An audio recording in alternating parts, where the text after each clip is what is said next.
Hello, I'm Aratrakaphomik and welcome to The Hindu. The Protection of Children from Sexual Offences Act 2012, popularly known as POCSO, has served as India's dedicated law to combat child sexual abuse. However, in recent years, courts across the country are witnessing a troubling reality. Families objecting to intercaste and interreligious relationships are increasingly invoking POCSO to criminalize consensual adolescent relationships, effectively weaponizing the law in the process. POCSO defines a child as any person below the age of 18 and criminalizes all sexual acts involving them. As a result, even consensual and non-exploitative sexual relationships between adolescents fall within the ambit of the law, often attracting stringent mandatory minimum sentences which can expand from 7 years to life imprisonment.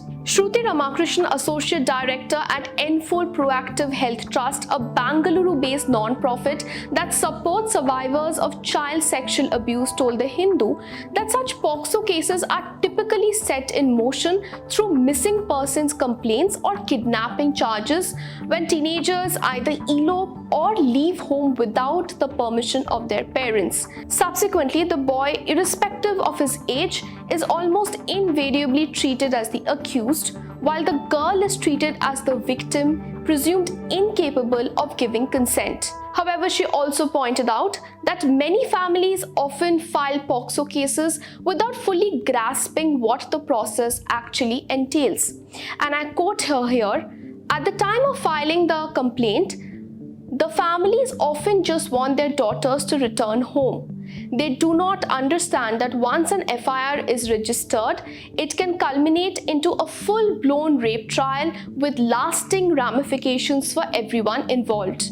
This, she explained, also contributes to the high acquittal rate that we see in POCSO cases, because by the time the matter actually reaches trial, families have already reached a mutual understanding and the girl often ends up retracting her statement given to the police or refuses to make any incriminating allegations during the cross-examination. A 2022 study by Enfold analyzed close to 7,064 POCSO judgments delivered between the year 2016 to 2020 by special courts in Assam, Maharashtra and West Bengal. The study basically found that close to 24.3% of cases involved romantic relationships between consenting adolescents.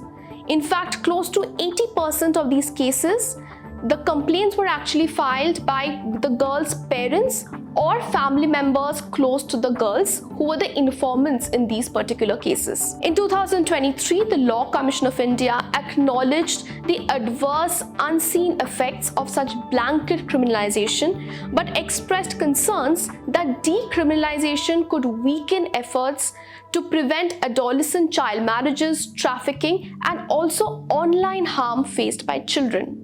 In a judgment delivered in January acknowledging the growing concerns over the law being invoked by disgruntled parents to settle scores, the Supreme Court has urged the Union government to consider introducing a Romeo and Juliet clause in the statute.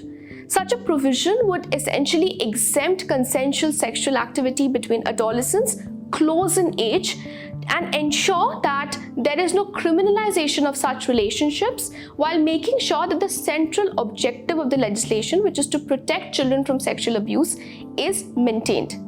However, the court has not clarified what would qualify as a close-in age exemption, leaving the scope of such an exception uncertain. However, experts have cautioned that such a close-in age exception, while well-intentioned, fails to address the inherent fallacy of criminalizing normative adolescent sexuality and also risks arbitrary outcome. They have pointed out that such an exception is likely to benefit only very few with the resources to even navigate such a justice system, leaving most adolescents, particularly those hailing from poorer or marginalized backgrounds, vulnerable to prosecution. Moreover, such a reform also overlooks the socio-cultural reality in India, where age disparities of 5 to 7 years are routinely normalized in relationships and marriages. Meanwhile, the Supreme Court is currently hearing a public interest litigation petition seeking to lower the age of consent from 18 years to 16 years on the grounds that criminalization of consensual sexual activity between adolescents is unconstitutional and is also against the best interest of children. Senior advocate Indira Jaising, who has been appointed as the amicus curiae in the matter, has submitted data from the National Family Health Survey which indicate that sexual activity among adolescents is not uncommon and that the law must reflect this social reality.